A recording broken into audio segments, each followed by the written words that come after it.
What's up, everyone? Let's have a podversation about Tim Norman and this unfortunate, crazy, unthinkable situation with his nephew, who we're learning he may have had something to do with his passing, unfortunately, some years ago. And Tim Norman, who is the son of the star of the show Welcome to Sweetie Pies, which was on the OWN network. He has been arrested in an alleged murder for hire plot.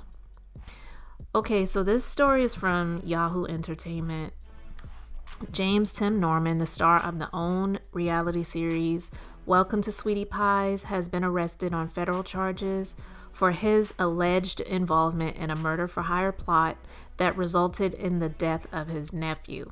Norman, 41, also the owner of the Jackson, Mississippi restaurant, was arrested by FBI agents Tuesday in Jackson on charges of conspiracy to use interstate commerce facilities in the commission of a murder for hire resulting in death, according to a statement released by the FBI's Jackson office. The reality show, which ran from 2011 to 2018, followed Norman and his mother, Robbie Montgomery, a former backup singer for Ike and Tina Turner, as they ran the family restaurant franchise. An affidavit filed August 11 states Norman conspired with Terica Ellis of Memphis, Tennessee, using prepaid cell phones to coordinate the murder of Norman's 21-year-old nephew, Andre Montgomery, on March 14, 2016 in St. Louis, Missouri. Ellis also faces one count of conspiracy, according to the complaint. The affidavit states Norman attempted to obtain a life insurance policy for Montgomery in the amount of $250,000 in October 2014, but the policy was not issued.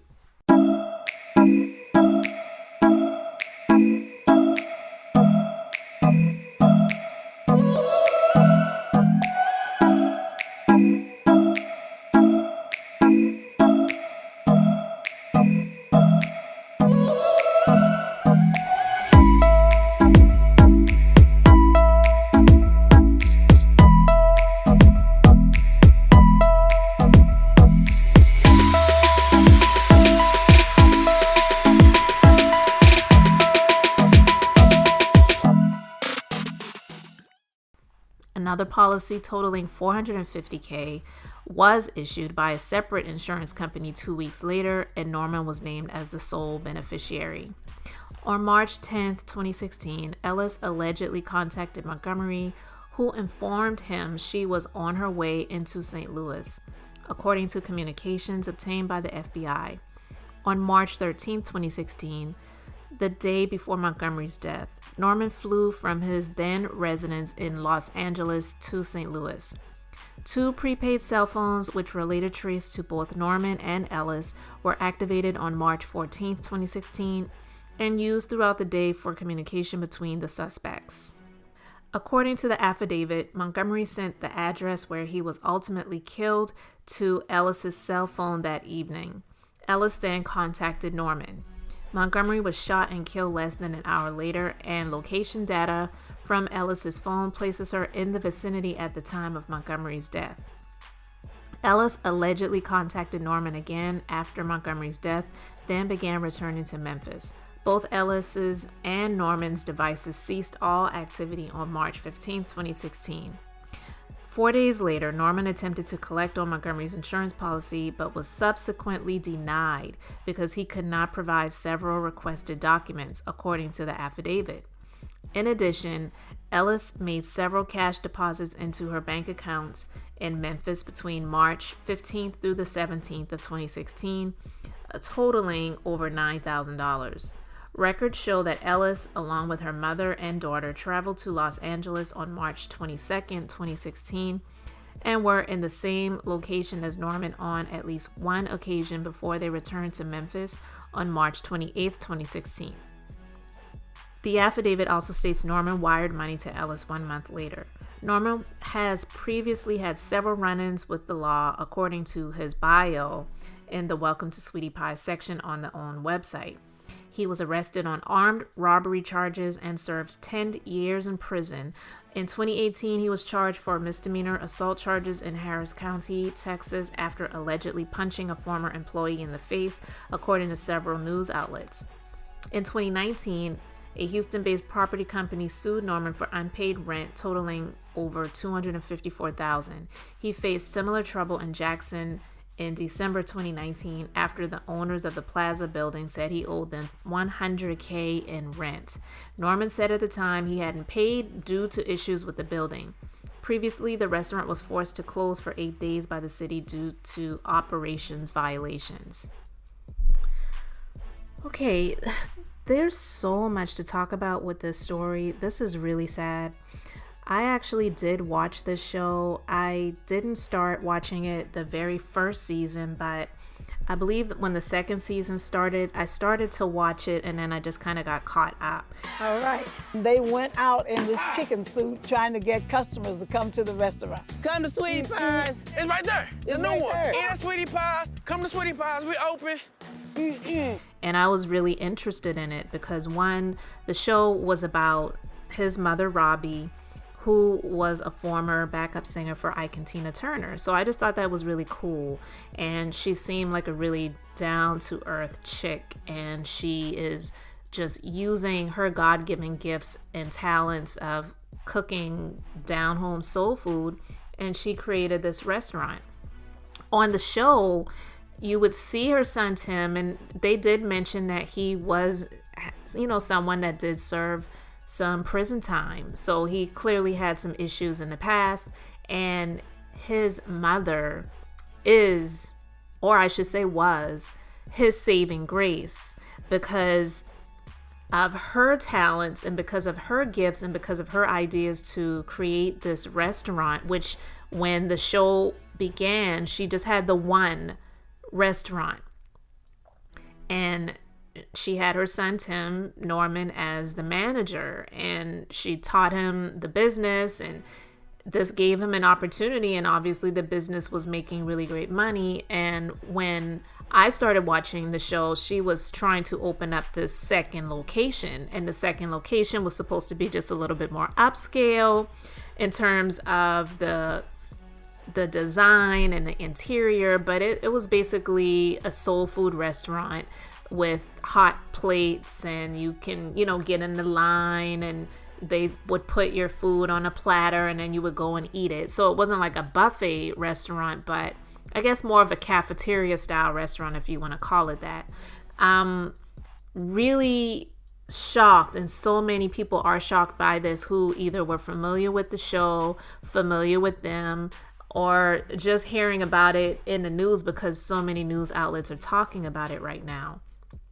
But this is so sad because I remember when her grandson, which was Tim's nephew, was taken out, and she did state that she felt like it was a setup because of the way things happened.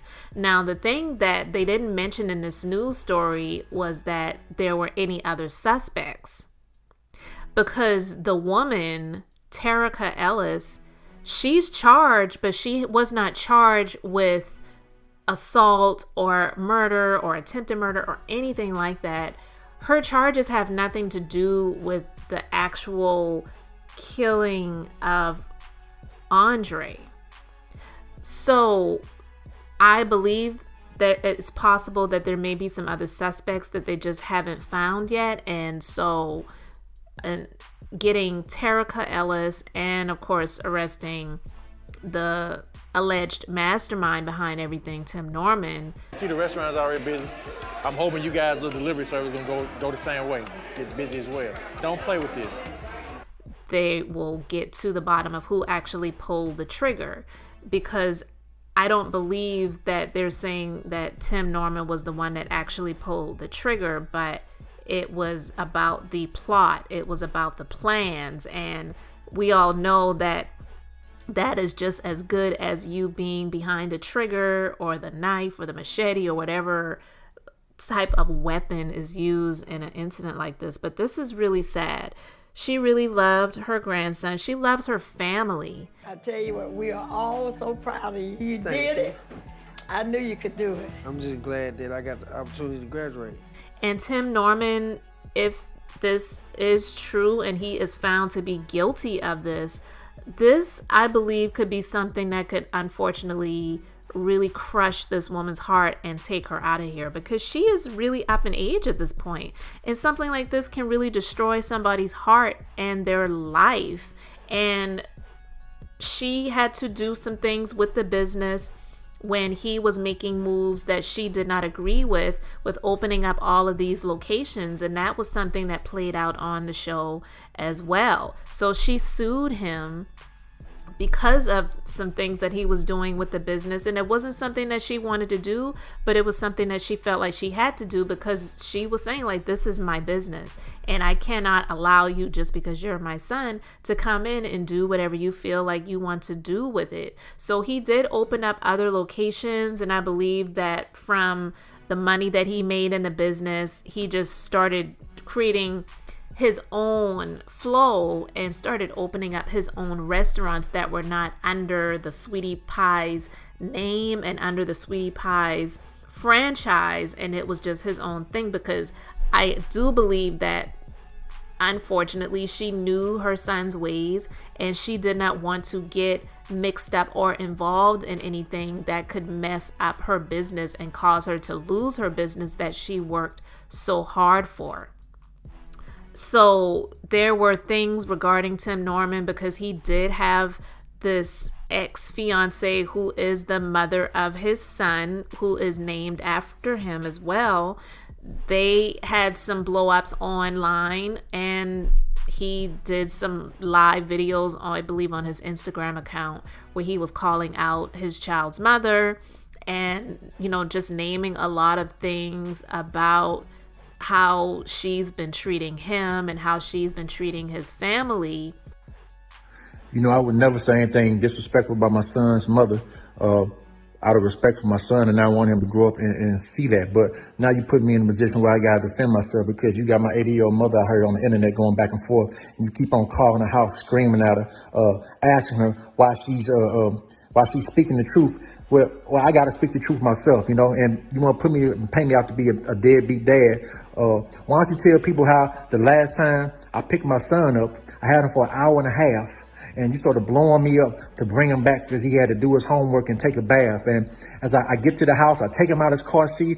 He run to you. You stand in the garage. He runs into you. I'm bent over in the car. I'm getting his Happy Meal and his toys I bought him in his backpack. You let the garage down on me, and the police come out of the backyard.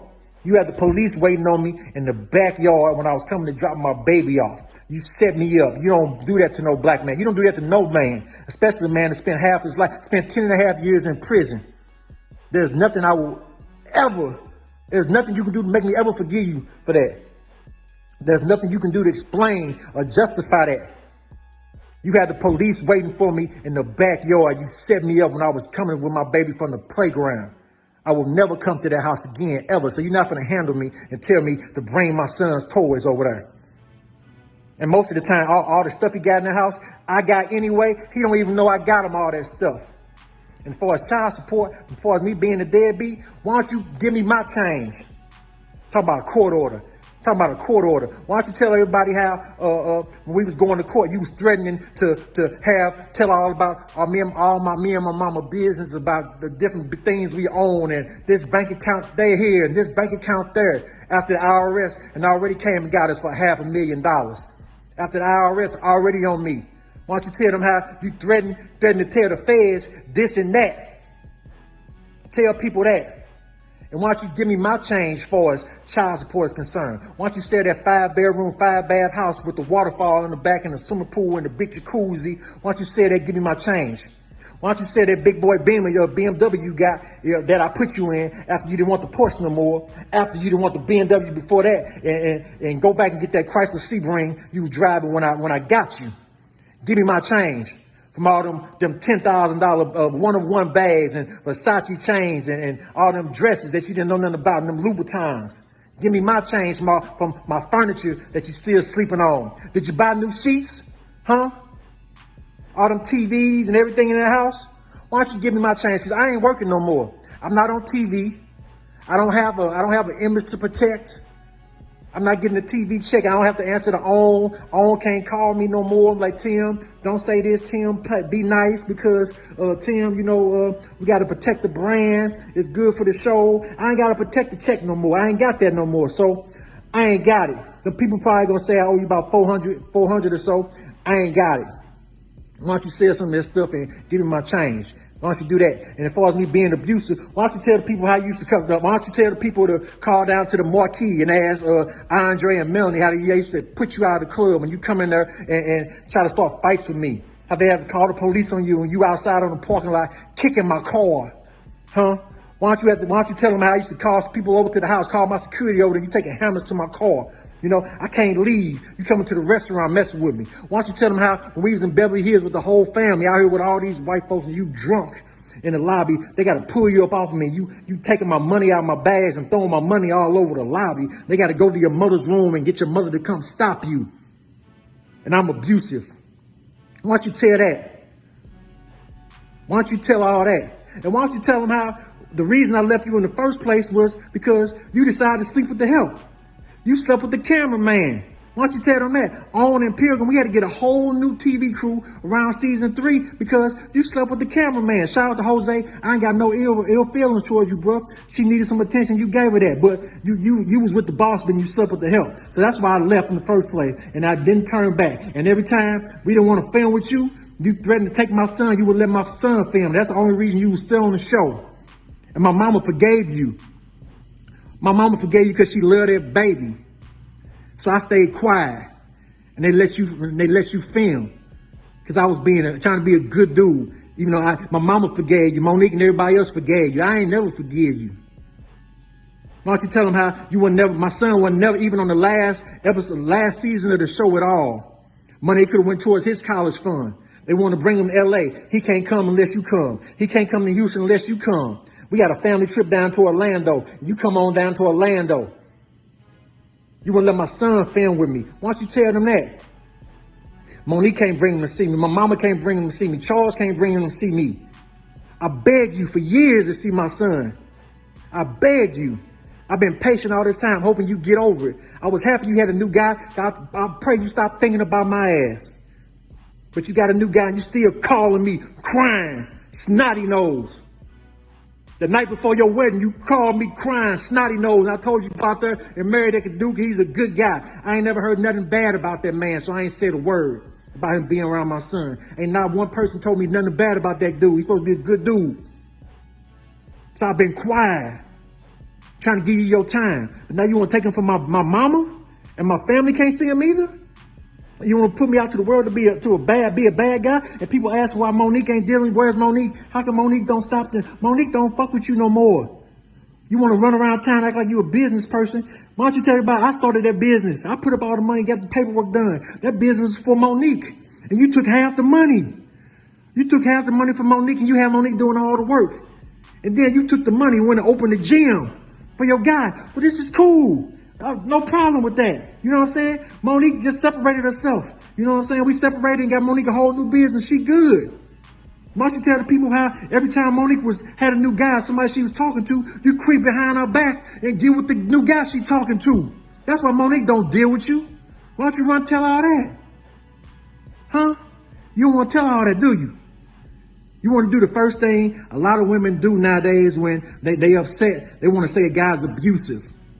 Some of the things may be true that he said, but now because of this plot that has been unfolded by the FBI, now a lot of people who were side-eyeing his child's mother, Janae, and thinking that she was the one that had the issues, now a lot of people may say, well, hey, maybe she did have some reasons for doing the things that she did and reasons for breaking away from him and not moving forward in a relationship with this man and getting married to him. And then there was also Jennifer Williams, who was in a relationship with him on one of the seasons that were closer to the end of the series ending.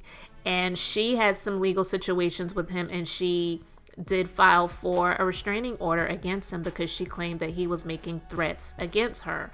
So there's just been a number of things that have come out about this guy. He did seem to have a bit of an attitude and, be a bit aggressive at times on the show when I did watch it.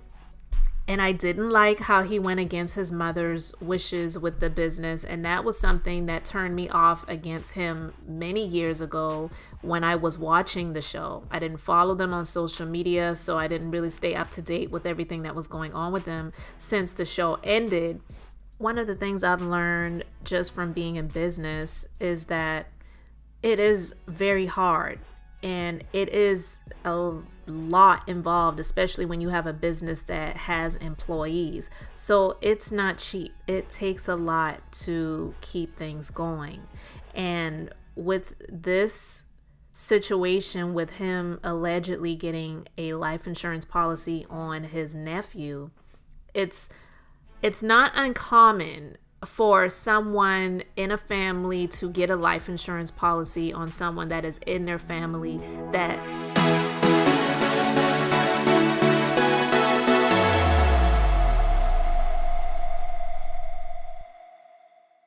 you are financially responsible for in some way.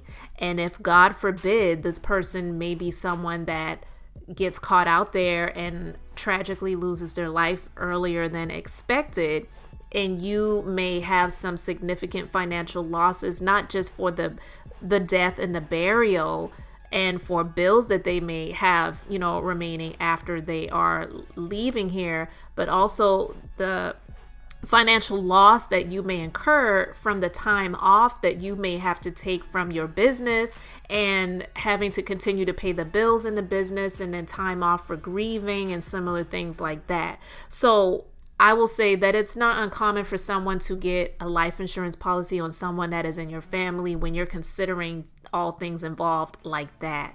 But in a situation like this, it is strange because he didn't seem to be the one that was financially responsible for his nephew. And also he was listed as the sole beneficiary for his nephew. And it doesn't disclose what the documents were that the insurance company was asking for him to send in order to collect on the policy.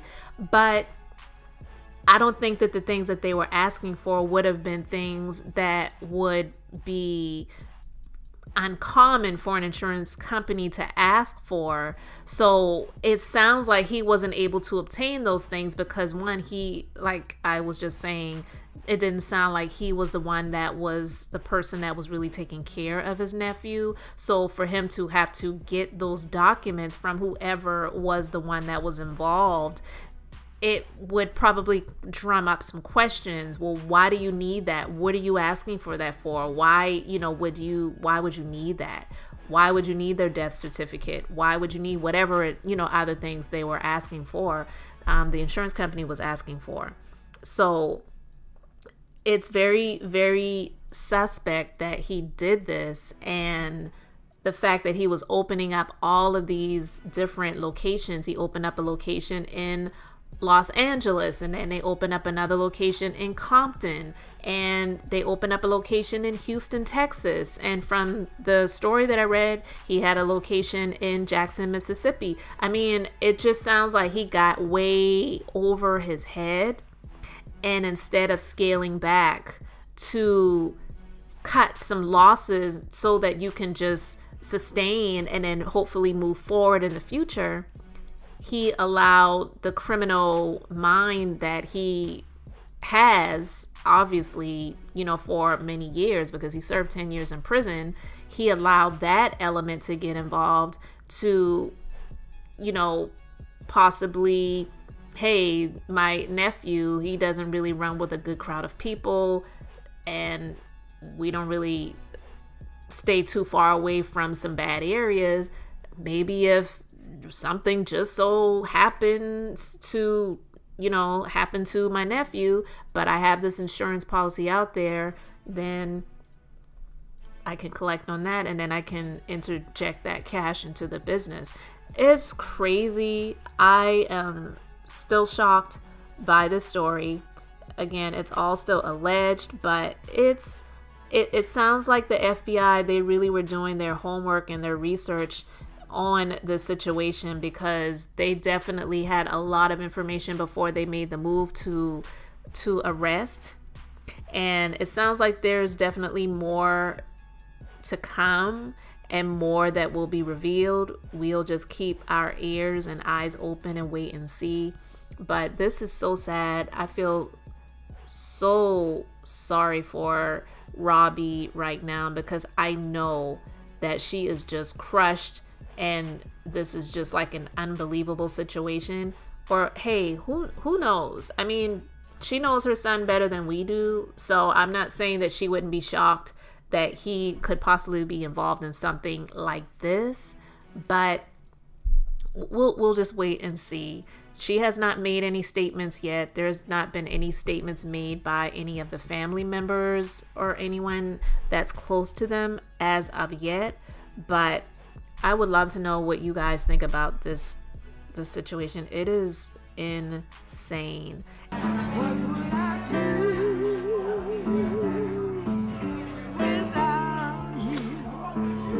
And this also just goes to show you that not everything that looks successful really is. This sounds like he was really struggling financially. I mean, they shared about the back rent that's owed on some of the locations that he's had or has, and also the fact that he had to go this route to get an insurance policy on one of his family members and have this plot to take him out so that he could get some cash. His bio in Wikipedia says that he's worth $800,000, and honestly, $800,000 is not a small sum of money, but it's not really a large amount of money for someone who had all of these restaurants and also the reality show that had seasons from 2011 through 2018 on the OWN network. We don't know how much he got from that, but there also came other opportunities from it. And it just sounds like to me that unfortunately people get caught up with the opportunity to grow. And sometimes growth, it doesn't have to be you're in multiple locations in multiple states and you just get way in over your head. It sounds like the name and the fame got to him. He got way in over his head with this situation, and then just that criminal mind that he's already had before, it just allowed its ugly self to creep back up and give him this thought and this idea that, hey, maybe you can do this and get away with it. I mean, your nephew's a black younger guy. This is St. Louis, Missouri. Who's going to really continue to research and see what really happened to him? He probably thought this would just be another black guy taken out of here. Nobody really cares. Nobody's really going to continue to dig, and this will just be another cold case, and I can get the cash and I can go. But he didn't even get the money. So was it worth it? So you guys let me know your thoughts on this situation. And this is really sad. Andre, Lawan, Montgomery.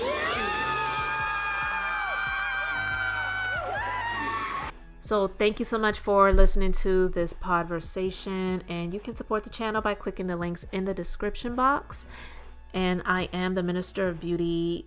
I am here to share the Bible. That's business, inspiration, beauty, life, and enjoyment. Thank you for liking, commenting, sharing, and subscribing.